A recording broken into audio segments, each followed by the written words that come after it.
নবী করিম সাল্লাল্লাহু আলাইহি ওয়াসাল্লাম বিভিন্ন হাদিসে আমাদেরকে উৎসাহ দিয়েছেন, বলেছেন, জানিয়েছেন যে হজ করার পর মানুষ মাতৃ গর্ভ থেকে বের হওয়ার সময় যেরকম নিষ্পাপ হয়ে ভূমিষ্ঠ হয় ওইরকম নিষ্পাপ হয়ে যায়। তো আল্লাহ তাআলা এরকম মাদ্দার গুনাহগুলোকে মাফ করে দেয়। তো হজের পরে যেন আর নতুন করে গুনাহ না হয়, নিষ্পাপত্ব যেন ধরে রাখা যায়, সেই চেষ্টাটা করা মৌলিকভাবে একজন হাজী সাহেবের কর্তব্যের অংশ। এরপর প্রশ্ন হলো, সারোগেসি গর্ভাশয় ভাড়া নিয়ে সন্তান জন্ম দেওয়া ইসলামের দৃষ্টিতে কি, যদি স্বাভাবিকভাবে জন্মদানে অক্ষম হয়ে থাকে?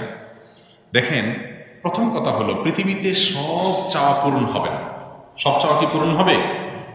সব চাওয়া কোনোদিন পূরণ হবে না।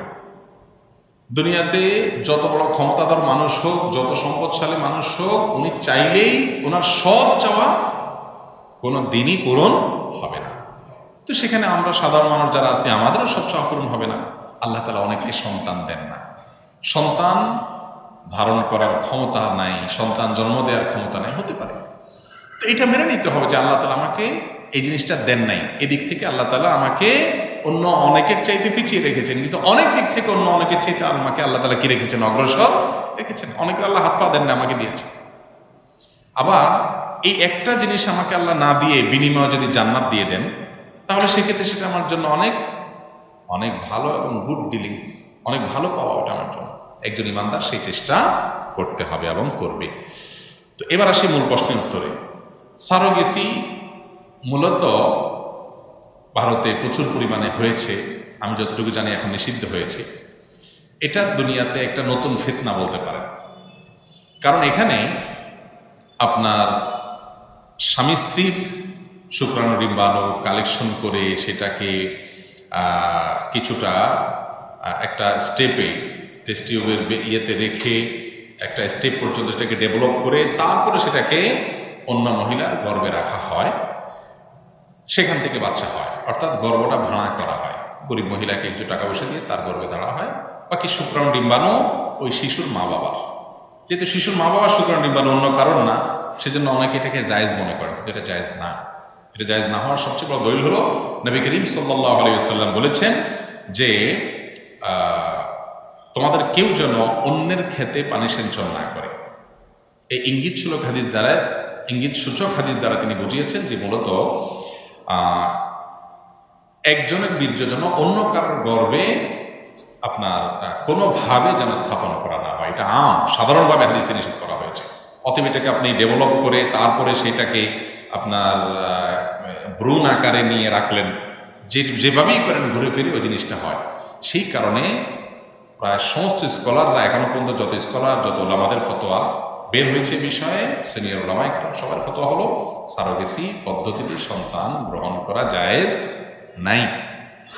টেস্ট টিউব বেবি যদি হয়, যে মানে স্বামী স্ত্রীর নিজেদের মধ্যেই সীমাবদ্ধ, স্ত্রীর গর্ভেই সন্তান বেড়ে উঠলো, বড় হলো, একটা স্টেপে বাহিরে এটাকে ডেভেলপ করার পর, সেটা জায়েজ আছে বিভিন্ন শর্তের ভিত্তিতে।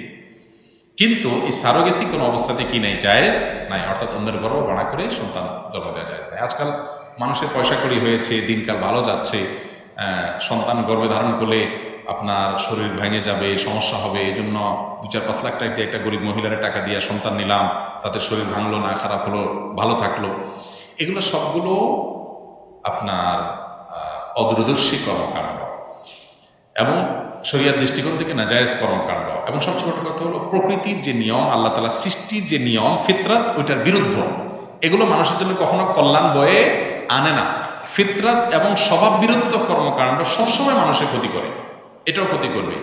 একটা ক্ষতির কথা শুধু বলি, একটা সন্তানের সাথে মায়ের একটা সম্পর্ক বিল্ড আপ হয়। পৃথিবীতে সবচেয়ে আপন মানুষ হয় সন্তানের জন্য কে? মা। এই মায়ের সাথে সন্তানের সম্পর্কটা কোত্থেকে হয়? এই গর্ভ থেকেই হয়।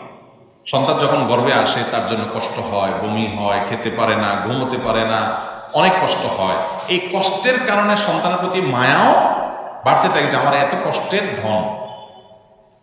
এভাবে মায়ের মমতা সন্তানের প্রতি বাড়তে থাকে। সারোগেসির পদ্ধতিতে যদি সন্তান নেওয়া শুরু হয় দুনিয়াতে, তাহলে মা এবং সন্তানের মধ্যে যে প্রাকৃতিক মমতা এবং ভালোবাসা, যেটা সন্তানের জন্য অপরিহার্য, সেটা থাকবে না।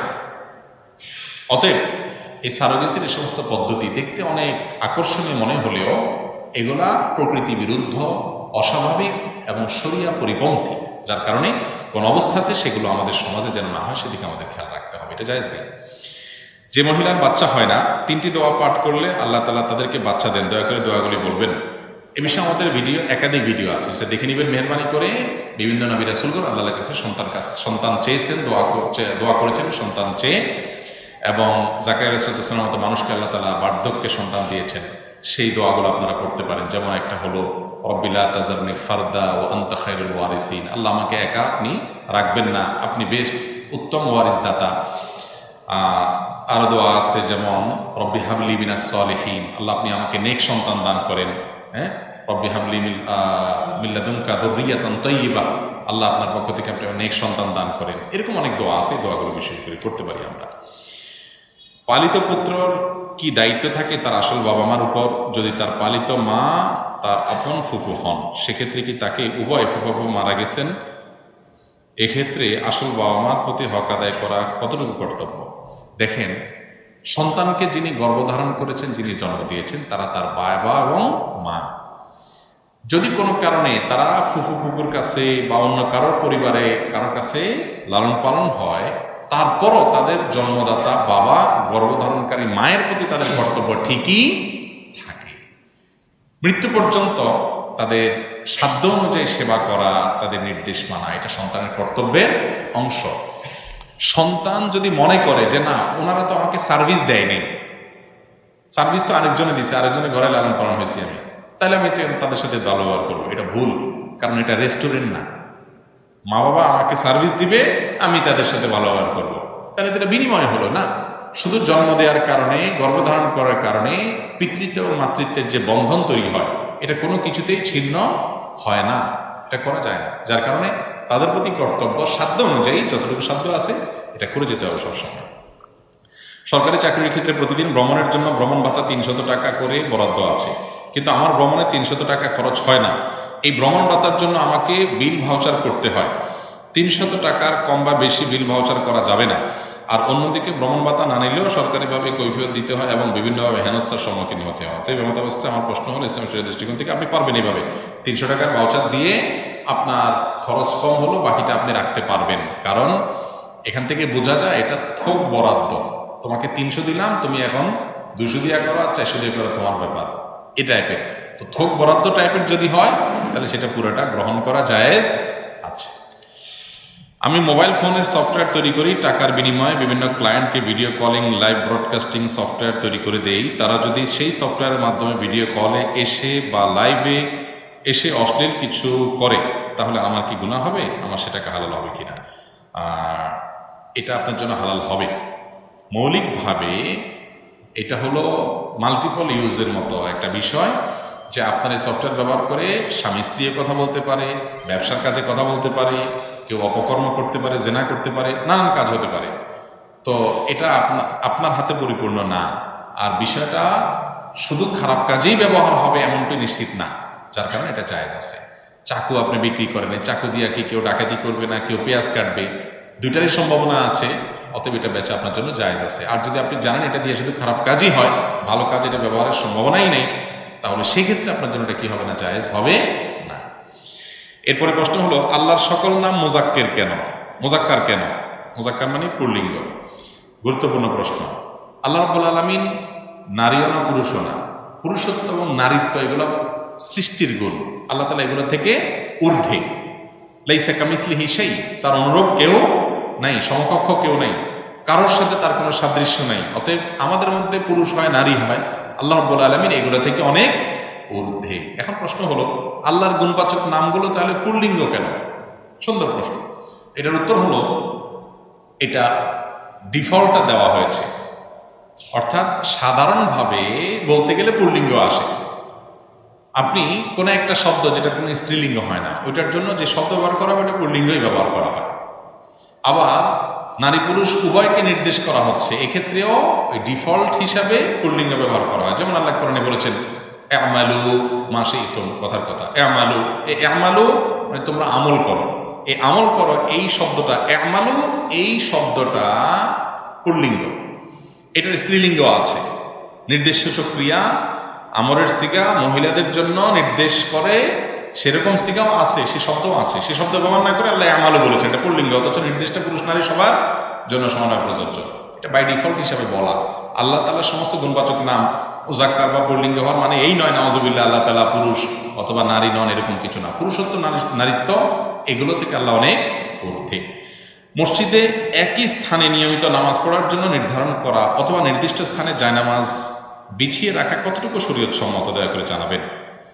দেখেন, এটা আমাদের দেশে চলমান অনাচারগুলোর একটি। মসজিদগুলোতে জায়নামাজ দিয়ে জায়গা দখল করা।